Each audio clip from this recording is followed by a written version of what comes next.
Cumprimento a todos com a paz do Senhor.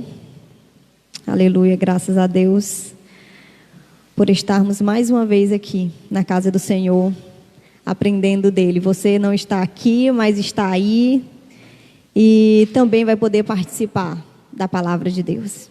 Aleluia. Eu vou ler novamente o texto que foi lido no início, texto de Ruth, capítulo 1. Você pode pegar a sua Bíblia e acompanhar aí na sua casa. Fala o seguinte: na época dos juízes houve fome na terra. Um homem de Belém de Judá, com a mulher e os 2 filhos, foi viver por algum tempo nas terras de Moabe. O homem chamava-se Elimeleque, sua mulher Noemi e seus 2 filhos Malom e Quilion. Eram efrateus de Belém de Judá. Chegaram a Moabe e lá ficaram. Morreu Elimeleque, marido de Noemi, e ela ficou sozinha com seus 2 filhos.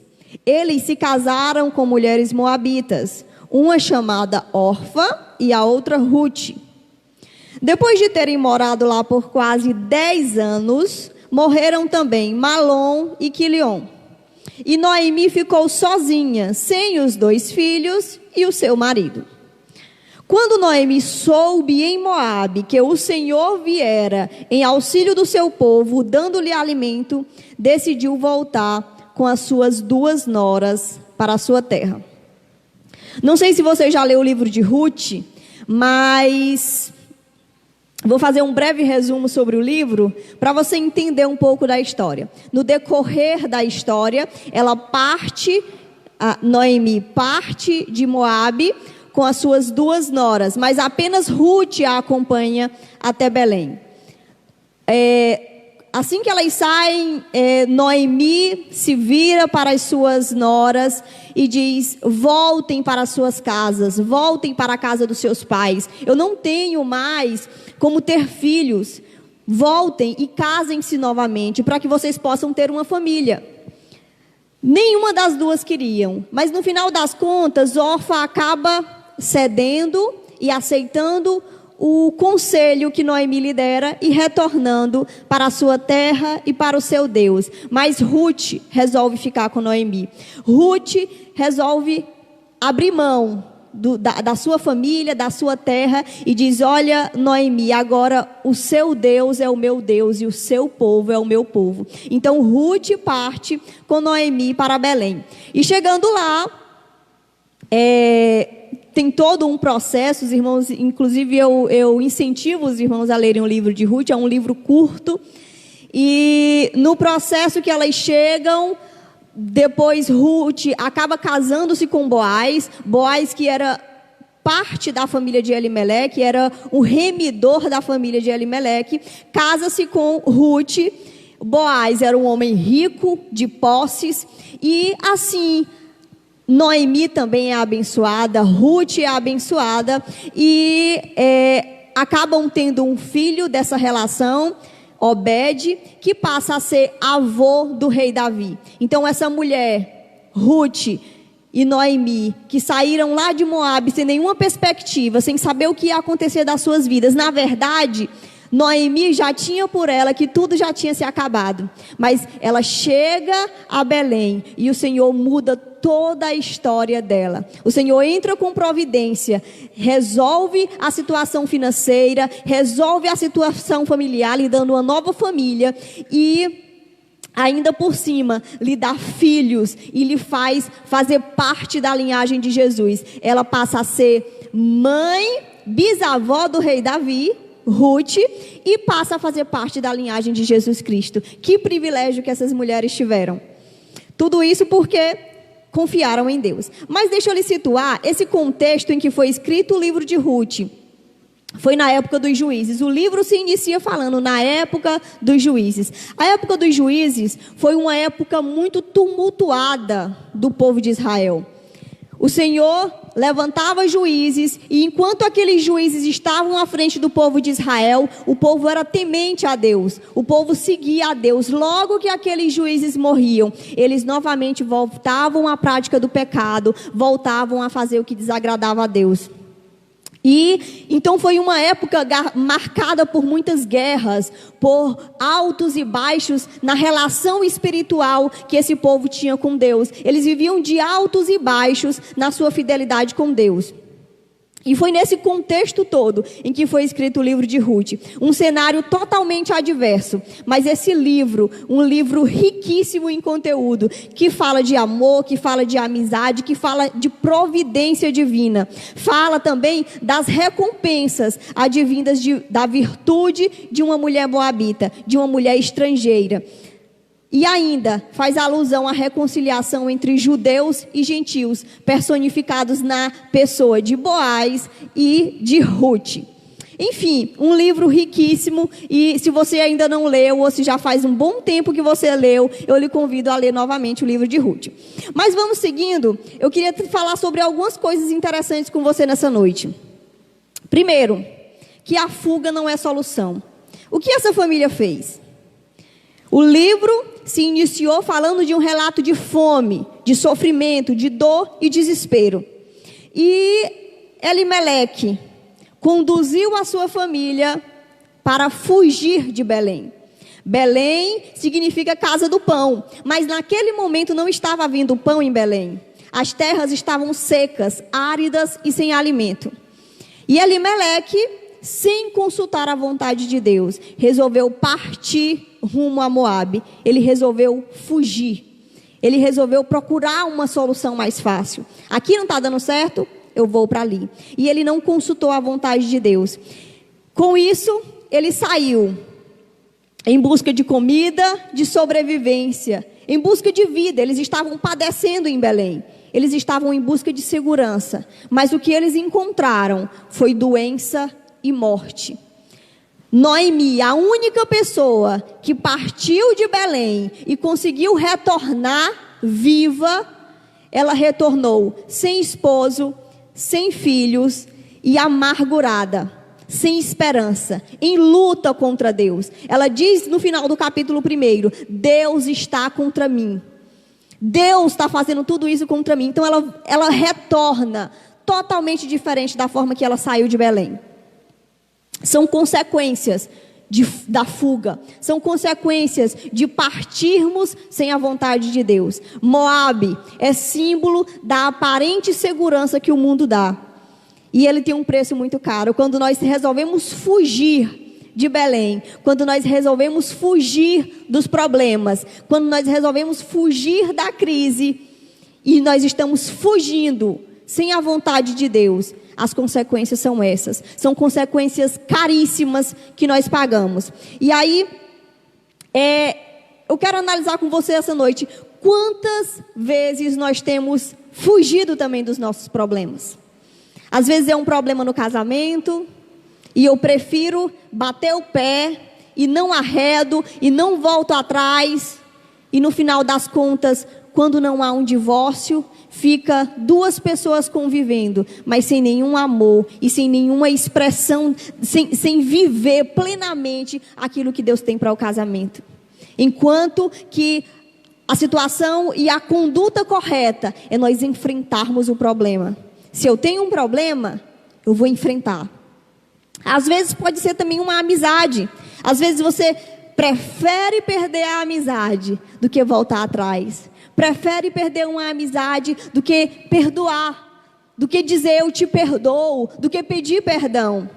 Às vezes pode ser o seu filho que está dando muito trabalho e você prefere reclamar da situação que o filho está, do que chamar ele para perto e dizer, vem cá meu filho, deixa eu te acompanhar. Você está passando por isso, deixa eu te ajudar. É preferível reclamar do que chamar o filho, chamar a responsabilidade para si e pastorear o coração do filho. E às vezes ainda o problema, a crise, ela pode estar na casa do Senhor, na igreja. E às vezes também a gente acha muito mais fácil abandonar a igreja e ir atrás de outras do que buscar em Deus uma solução para toda a crise que estamos enfrentando. Mas o que eu quero te dizer nessa noite é que fugir dos problemas não resolve, não traz solução. O nosso dever, na verdade, é olharmos para Deus e não apenas para as circunstâncias. O nosso dever é olhar para aquele que tem o controle de tudo e não para a circunstância que está à nossa volta. Não é a crise que eu tenho que olhar, não é no problema que eu tenho que focar, mas no Deus que eu sirvo, o Deus que está no controle de tudo, e crer que todas as coisas cooperam para o bem daqueles que amam a Deus, daqueles que foram chamados segundo o seu propósito. Nós devemos crer, confiar que o Senhor continua no controle de tudo. E nesse processo, irmãos, de enfrentarmos as nossas crises, as nossas lutas e os nossos problemas, eu lhe encorajo e lhe falo sobre alguns pontos que nós devemos fazer. Primeiro, nós devemos orar. Eu não vou enfrentar, se é uma crise que eu estou tendo, se é um problema que eu estou tendo, eu não devo ir apenas com as minhas forças. Eu devo dobrar os meus joelhos e apresentar a Deus: Senhor, eu estou passando por esse problema. Senhor, é o meu casamento, é o meu filho, é a minha igreja, é as minhas amizades e as minhas relações no trabalho, seja qual for a sua dificuldade, a sua luta. Apresente a Deus, ore por você, ore pelos seus sentimentos, ore pelas partes envolvidas, seja lá quem for, ore, apresente ao Senhor. E ainda assim, nós temos que entender que se nós estamos lidando com outras pessoas, nós estamos lidando com pecadores, com pessoas que são falhas e que muitas vezes elas dizem: eu quero fazer e eu vou fazer, mas no final das contas elas não conseguem. São pecadoras. Eu e você somos pecadores. Nós somos pecadores e precisamos ser mais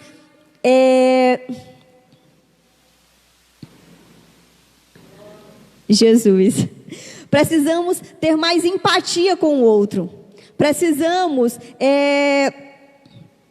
entender que todos nós erramos, e que por mais que tentemos acertar, ainda assim muitas vezes erramos. A palavra de Deus, Paulo escrevendo aos Romanos, fala o seguinte: eu quero fazer o bem, mas não faço. Não quero fazer o que é errado, mas ainda assim o faço. Então, se eu faço o que eu não quero, na verdade não sou eu que o faz, mas o pecado que habita em mim. Queridos, nós somos falhos, precisamos entender isso, precisamos orar e entregar nas mãos do Senhor, mas também crer e aprender a perdoar os nossos irmãos, sabendo que muitas e em muitos dilemas nós perdoaremos, porque as pessoas são falhas, nós precisamos perdoar.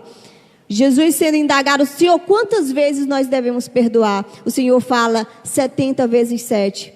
Não é um número fechado, mas uma forma de falar: quantas vezes forem necessários. Nós lidamos com pessoas falhas e pecadoras.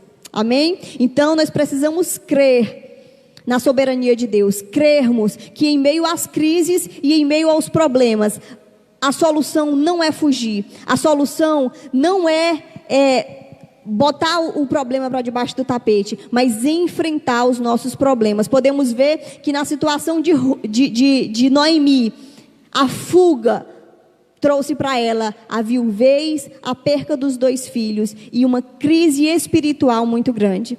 Fugir não é a solução. Devemos enfrentar e crer na soberania e no cuidado de Deus para conosco. O segundo ponto que eu queria tratar com você nessa noite é sobre Belém, casa do pão. Belém, a palavra Belém significa casa do pão. Só que naquela época em que Elimeleque parte de Belém, casa do pão, não estava tendo pão. Na verdade, ela não tinha alimento, tinha escassez de alimento. Então, Belém estava sendo um engano, estava sendo uma farsa. Ela dizia ser uma coisa que na verdade não era. Ela não estava condizente com aquilo que o nome dela dizia. E assim, também a nossa igreja é símbolo de Belém. Belém é o símbolo da igreja. Nós devemos ter pão. A igreja precisa ter pão. Não o pão feito de trigo, mas o pão vivo. O pão representado pela palavra de Deus. O pão do céu. O pão que procede da boca de Deus. A palavra, a igreja, ela deve ter esse pão. E assim como aconteceu lá em Belém, quando Elimeleque partiu, assim também se encontra a situação de muitas igrejas. Muitas igrejas, a falta de pão. Na verdade, quando há falta de pão, o povo começa a padecer fome espiritual e fome da palavra de Deus. E assim se encontra em muitas igrejas. Muitas igrejas, o que se vê são receitas de pão, farelo de pão, mas na verdade não há pão em abundância nas igrejas. As pessoas vão até as igrejas procurando Deus, procurando encontrar o pão vivo, mas na verdade o que elas encontram muitas vezes são apenas rituais, são apenas a pregação de autoajuda. Prega-se o que as pessoas querem ouvir. Há também a comercialização da fé, doutrina de homens, uma série de coisas. Mas a palavra de Deus, em muitas vezes, e em muitas situações, em muitas igrejas, ela não está sendo pregada.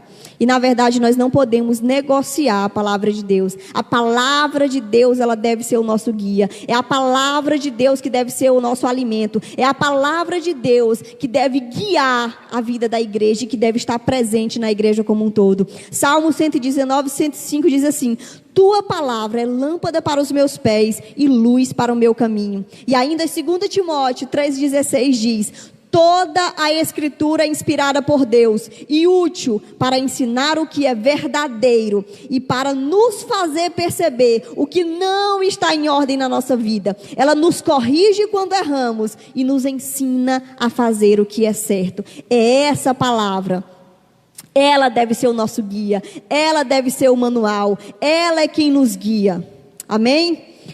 E quando há pão, ou melhor, quando falta o pão na casa do pão, as pessoas acabam procurando alternativas muito perigosas. Saem de igrejas em igrejas, doutrinas, em outras teologias, outras experiências. Mas na verdade, a nossa conduta não deve ser assim. O que nós devemos fazer de fato é nos humilhar e clamar àquele que tem pão em abundância para saciar a nossa fome. Aleluia! Mas eu queria também falar sobre uma outra coisa. Muitas vezes, não é só a falta de pão dentro das igrejas. Ainda, eu pergunto, de que nós temos tido fome? Para você, crente, você que é batizado, você que vem à igreja toda semana, né, quando pode, agora nós estamos impossibilitados. Mas você que frequenta regularmente a igreja, de que você tem tido fome? Às vezes a gente só tem fome das bênçãos de Deus e não de Deus. Às vezes a nossa fome e o nosso desejo, o que nos tem trazido às igrejas é a saúde. Eu quero sucesso, eu quero prosperidade, eu quero promoção pessoal. Seja lá o que for que você está atrás. Se não for Deus, está errado. E infelizmente é o retrato de muitas pessoas que chegam até as igrejas. Elas chegam desejando bênçãos e não o abençoador. Elas chegam desejando apenas as coisas. E eu não sei, talvez as pessoas que pensam desse jeito e as pessoas que têm esse tipo de fome, elas não entenderam ainda o verdadeiro evangelho. O evangelho, ele tem muito mais a ver com renúncia do que com bênçãos terrenas. Ele tem muito mais a ver com carregar a minha cruz do que com glamour, do que com bênçãos. O evangelho é um evangelho de renúncia. Deus, Ele tem muitas bênçãos para nos dar. Ele tem salvação, Ele tem paz, felicidade. Mas as bênçãos materiais, essa não deve ser o nosso objetivo. O nosso objetivo deve ser a intimidade com Deus. Deve ser um encontro verdadeiro com Ele. Um relacionamento profundo e sincero com o nosso Deus. As bênçãos materiais, elas podem nos alcançar e não nós corrermos atrás dela. Nós devemos correr aos pés do Senhor e clamarmos ao nosso Deus. Então eu pergunto, de que nós temos tido fome?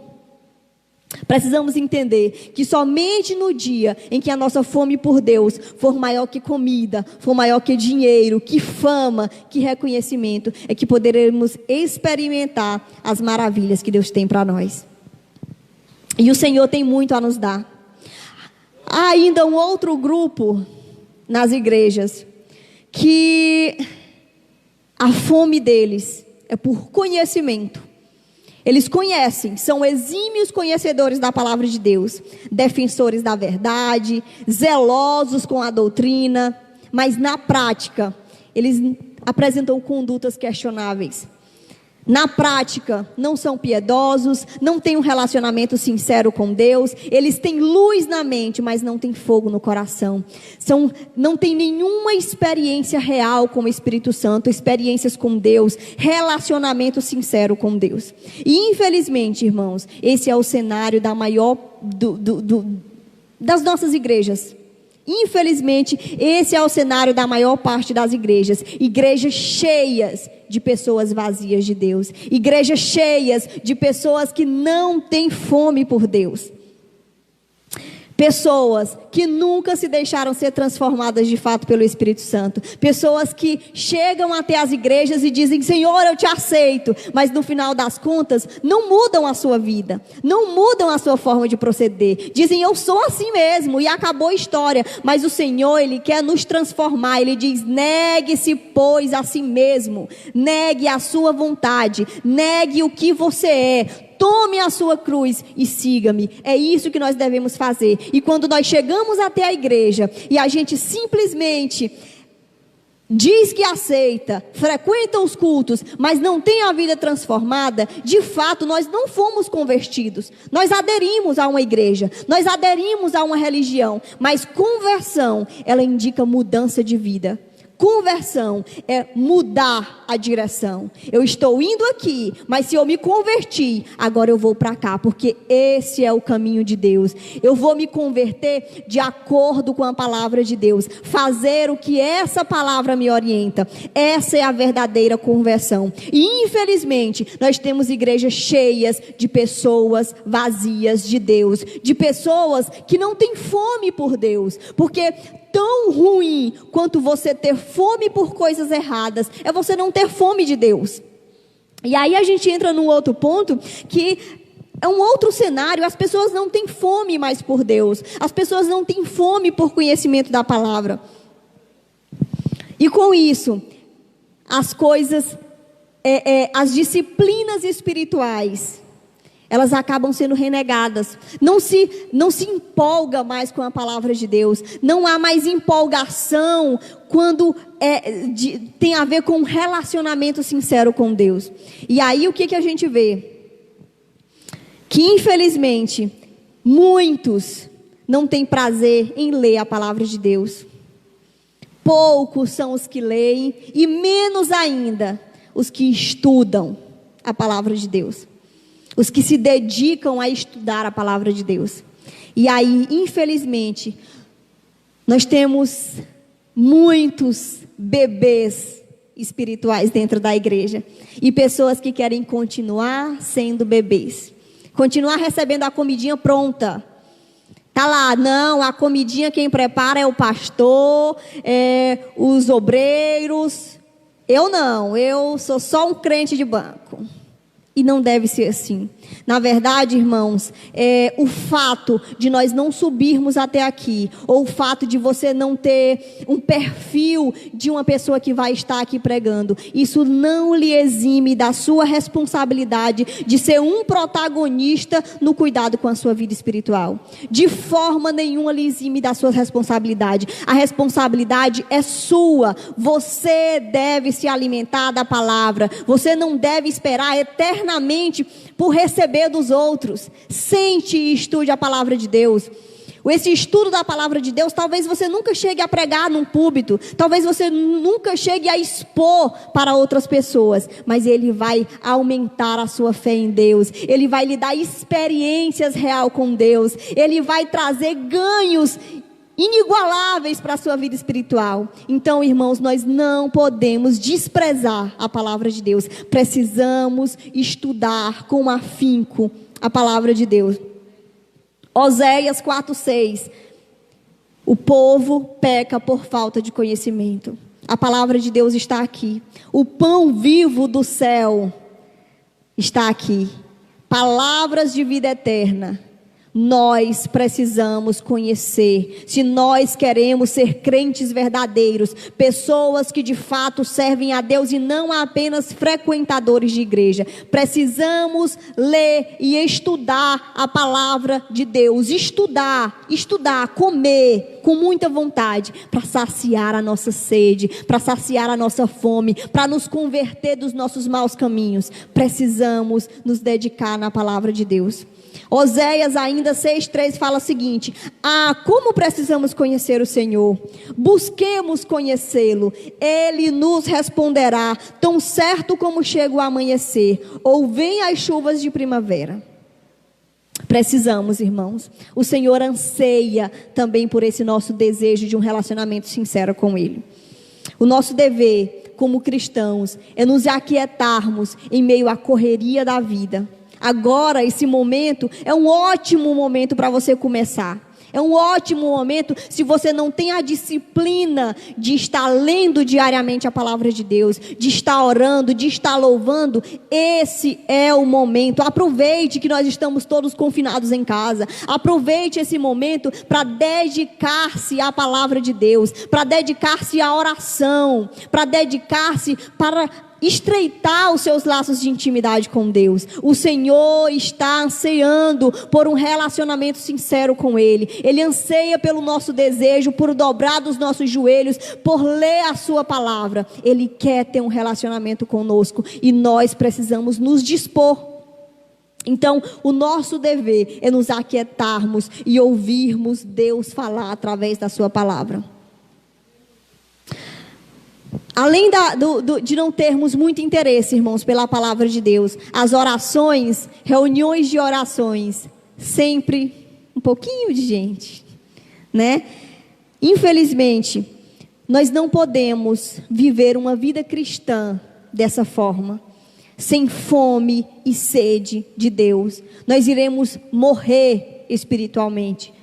Nós iremos morrer espiritualmente se não começarmos a nos alimentarmos da palavra de Deus. É oração e leitura da Bíblia. Eu não posso, mas eu só gosto de ler. Você vai ser o grupo lá que só tem conhecimento. Você precisa orar. Nós precisamos orar e ler as nossas Bíblias. Nós precisamos adorar a Deus de uma forma mais sincera. Fazendo isso, orando, lendo as nossas Bíblias com mais afinco, nós teremos mais intimidade com Deus, seremos cheios do Espírito Santo e a nossa adoração também será diferente, porque muitas vezes nós cantamos simplesmente por cantar, simplesmente por obrigação, ou às vezes porque aquele hino é gostoso, faz eu me sentir tão bem, mas na verdade, será que nós estamos adorando a Deus? Será que a nossa fome e sede é de fato em glorificar a Deus ou é eu me sentir bem? Reavaliemos as nossas condutas, o que nós temos desejado, de que nós temos tido fome. E precisamos buscar a Deus, voltarmos ao Evangelho, porque só o Senhor pode nos satisfazer de forma plena. Só Ele pode nos alimentar e satisfazer as nossas mais profundas necessidades. É só o Senhor. Ele é o pão da vida. Infelizmente, irmãos, muitos têm procurado satisfazer as suas necessidades, o seu vazio do seu coração, com drogas, com bebidas, com sexo, com religiões, seja lá com o que for, com autoajuda, tantas coisas que podem acabar aparecendo com dinheiro, com emprego, com reconhecimento, tudo tentando preencher o vazio. Não preenche, não preenche. Só quem preenche é Deus. O nosso coração, o vazio que há nele é do tamanho e da forma do nosso Deus. Só Ele pode nos preencher. Só Ele pode nos satisfazer por completo. Nada e nem ninguém, nenhum relacionamento, nenhuma pessoa e nada do que você venha conseguir vai satisfazer o seu coração. Apenas a presença de Deus na tua vida. Então, estamos em crise espiritual. Estamos vivendo sim uma crise de saúde pública, mas estamos vivendo uma crise espiritual. E nesse momento, precisamos, o primeiro passo para que nós venhamos ser restaurados, é nós reconhecermos que nós estamos em crise. Reconhecermos que de fato eu não tenho feito o que eu deveria fazer. Que de fato eu não tenho estudado a palavra de Deus. Que de fato eu não tenho orado. Que de fato eu não tenho louvado a Deus como o único e suficiente Salvador da minha vida. Eu tenho simplesmente cantado. Reconhecer os nossos erros. E a partir desse reconhecimento, nós dobrarmos os nossos joelhos e derramarmos o nosso coração na presença do Senhor, pedirmos misericórdia do Senhor. Senhor, tem misericórdia das nossas vidas, render a nossa mente à palavra de Deus. E quando nós fizermos isso, eu creio que Deus sim vai nos restaurar, se levantar e nos restaurar. A palavra de Deus diz lá em Joel 2: voltem para mim de todo o coração. Venham a mim com jejum, choro e lamento. Não rasguem a roupa em lugar de tristeza, rasguem o coração e voltem para o Senhor seu Deus, pois Ele é misericordioso e compassivo, lento para se irar e cheio de amor. Está sempre pronto a voltar atrás e não castigar. O Senhor, Ele é misericordioso. O Senhor é bondoso. O que Ele quer é que de fato nós dobremos os nossos joelhos e rasguemos o nosso coração na presença do Senhor. Sejamos sinceros com Ele. Abramos de fato o nosso coração. Reconheçamos o nosso erro. E o Senhor vai nos visitar novamente com fome e sede da palavra de Deus. Nós precisamos clamar e crermos que o Senhor continua no controle de tudo. Que o Senhor, Ele vai restaurar a nossa fome e a nossa sede por Deus. E quando formos restaurados, as pessoas... engraçado que o finalzinho, versículo 6 que a gente leu, ele fala que quando Noemi soube que o Senhor havia visitado novamente Belém, e que havia pão, e que havia fartura, as colheitas estavam começando, ela resolve retornar para Belém. Irmãos, quando Deus está presente, e quando Deus visita, e quando Deus restaura, as pessoas que saíram retornam. E elas não retornam sozinhas, elas trazem outras pessoas, e tantas outras que ouvirem, ali há pão, elas virão, porque as pessoas estão famintas da palavra de Deus. Então, precisamos clamar a Deus, clamar para que o Senhor nos restaure e crermos que o Senhor, através da restauração da nossa vida, vai abençoar a nossa igreja como um todo. Que o Senhor, restaurando a mim e a você, restaurando a nossa fome e sede por Deus, e nós tendo um relacionamento sincero com o nosso Deus, um relacionamento íntimo com o nosso Deus, a nossa igreja vai ser abençoada, porque quando Deus visita a igreja, as multidões são atraídas a ela, vidas se convertem ao Senhor, os cultos passam a ser cheios de vida, há uma sincera e abundante adoração, orações são cheias de fervor, e os crentes cheios do Espírito Santo. Precisamos ser restaurados por o nosso Deus. Precisamos crer que a alternativa, irmãos, não é fugir. Estamos em crise, mas a nossa alternativa não é fugir, não é abandonar o barco, não é dizer, tá ruim mesmo, deixa eu ir mesmo para mais ruim, deixa eu ir para outro lugar para ver se está melhor. Não, a nossa alternativa não é fugir, a nossa alternativa é nos derramar da presença do nosso Deus. Dobrar os nossos joelhos e nos debruçarmos na palavra de Deus, crendo que Ele transformará as nossas vidas, a nossa fome e a nossa sede por Ele.